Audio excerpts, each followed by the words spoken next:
Father John Zosiama. I was born in Chinchip village in Mizoram, and we are 13 of us in the family, 8 sisters and 5 brothers. I am the 6th one.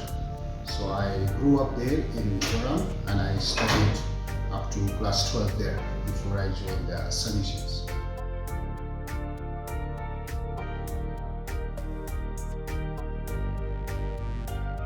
I'm very happy to share with you about my journey to priesthood as a Salesian. As you know, I came from this Mizoram, and we do not have the Salesian presence there until 1991. 1991 only they came to Mizoram. They started a mission station there in Siha, very far away even from my village. I did not know anything about the Salesian. But when I was completing class 12, and even before that one was also, I was very active, involved in the youth activity and also in the church activity. I was part of also the choir and all like that. I was very interested in working for the church and involved in the activities like that. And so when I was completing class 12, I wanted to become a priest. So, but I do not know where to go and whom to join.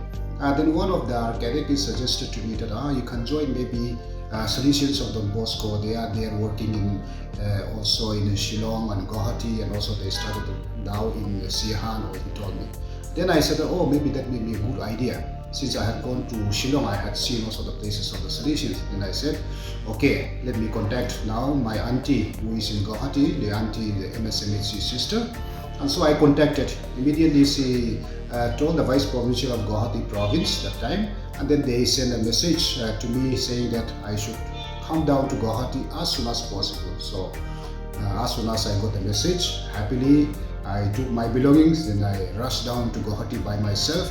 Then I joined Bosco Mount aspirantate in 1993. Then after that, joining there, in the beginning it was a little difficult to adjust myself to live there in the Salesian house aspirantate with so many boys, but gradually I was able to adapt myself. So I began to like Salesian way of life, Salesian charism, and I also found that the fathers were very friendly and very active and dynamic. They are quite different from others, and they were working for their young people, and so I was inspired by them. So gradually I was more and more interested in joining the Salesians. So I joined the novitiate then in 1994, and in 1995 I professed as a Salesian, and I was very happy that I was sent to Sonada for my philosophy. There 3 years I stayed there studying philosophy and BA, and also we had also the Sunday apostolate or retreat, going to different villages among the Nepalis, and it was very beautiful experience. And after I finished my philosophy and BA, I came to Sub-Generate as assistant doing my practical training. So there I began teaching and also organizing a lot of programs for the boys here in the aspirantate. I was very happy. 2 years simply just passed like that without knowing that it's just like 1 month or something like that. Full of activities, full of life, and we have all the time with the boys and organizing a lot of programs and teaching them and accompanying them. And also that was the time that I was really also getting into this Salesian pastoral activity. I got interested in the Salesian work in my vocation also. Then soon after I finished my practical training after 2 years. Actually we are supposed to do B.Ed or some other higher studies. But that year our provincial came and told us, this year we are not going to send you to any other place for studies, and you go straight to theologate. So some of us were quite sad. I also in the beginning was not very happy about it. But anyway, because we have to be obedient, we have to obey our superiors. So I said that I'm happy, then that means we can be priests soon. Then after that we can also continue our studies, I said. Then I joined happily this theologate, Segretha Theological College in 2000, and so I began my theological studies. And then after 3 years, 2003, in 20th December, I was ordained after my finishing my BTH. I was ordained in my village in Chinchip by Archbishop Most Reverend Stephen Rupiong, Bishop of Aizawl. I was the first priest from my village, from my parish, Chinchip. So after my ordinations, I was sent to Sunnyside for 1 year. I was their administrator doing Sochi's job also. Then after that, our superior asked me to go to Rome to study scripture. Since I was interested also in scripture, studying about the Bible, I was very much interested during my theological studies, and so they sent me to Rome to study scripture. So I studied there 4 years doing my licentiate in Rome. Then I came back in 2009. I was teaching here in Sacred Heart Theological College, and after teaching 3 years, again I went back to Rome to complete my doctorate, PhD. So I did in biblical theology. I completed in 2017. I came back, and then I came back to Sacred Heart Theological College again, teaching there the brothers the scripture and accompanying them in their formation.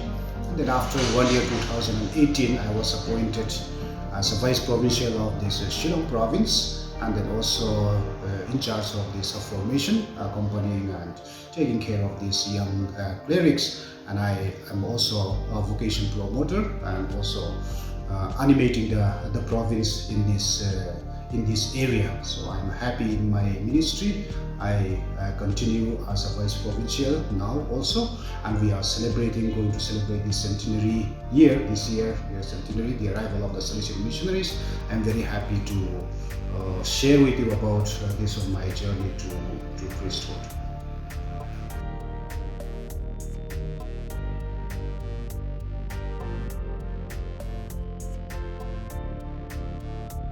Don Bosco was a great saint. He was known as a friend and teacher of the young. He was able to make himself a friend to the young people, and he was able to attract so many young people. Why he want to make himself as a friend to the young people? Why he want to attract? Because he want to bring them to Christ. He want to bring them closer to Jesus, and he want to lead them to the church. That was his main goal during his ministry. So because of that, he was able to make use of all his talents and the gifts that he received for the young people. He was making use of the gifts, talents in order to attract the young people to him, and then he was teaching them and he was guiding them, and he was instructing them and leading them to Christ and leading them to the church. And he wanted to change their lives, he wanted to transform their lives, and he wanted to make them good human persons, good Christians, and honest citizens. And so being followers of Don Bosco, sons of Don Bosco, we are continuing his ministry. And in our constitution also, we read that we are signs and bearers of God's love to the young people. So all the Salesians are supposed to be signs of God's love to the young people, signs and bearers of God's love. So we are trying to become like Don Bosco for the young people of today. This is what we are also doing, discussed during the last chapter, what kind of Salesians for the young people today, what kind of Salesians we want to be for the young people of today. So we can be signs and bearers of God's love for these young people only when we are true followers of Jesus in the way of Don Bosco. That means we have to be committed, and we have to be sincere, and we have to be faithful to the call that we receive as religious and as Salesians. So this way, as Salesians, I also try my best to be Salesian and to be close to the young people, and in whatever way possible to animate or to give them instruction or to teach them and to accompany them in their journey. So wherever we are working, whether in the school or in the parish or in the formation house or in the technical school or wherever it be, that we have to be Salesian. If you want to be Salesian, we have to be close to the young people, we have to be friend to the young people, and we have to accompany them in their journey just as Don Bosco did. So this is, but us religious, that is to lead them, whatever we are doing, that one, it should lead them to Christ. It should lead them to closer to the church. So that is what it should be. Our purpose should be that way. So that as we are celebrating this centenary year, also we are trying to renew ourselves. We are trying to reflect on this our charism, and also try to relive and to revive our missionary fervor, and also our Salesian charism, to be able to be the signs and bearers of God's love to the young people, especially of today.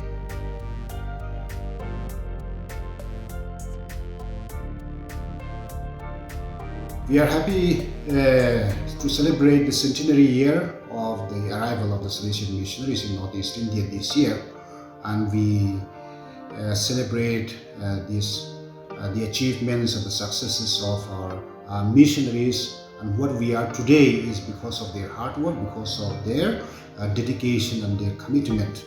And we thank the Lord first of all for the grace that we receive, for all the blessings that we receive. And secondly, it is also a time to look back and to look forward.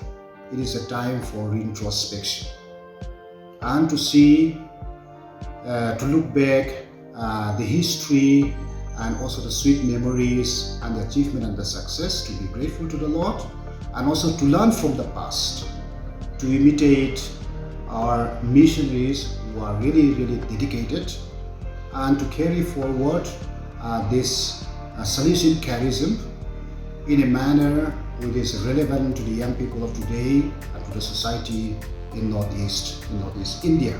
And so it is a time to renew our missionary endeavors, our missionary fervor, and to continue to work the good works started by our missionaries.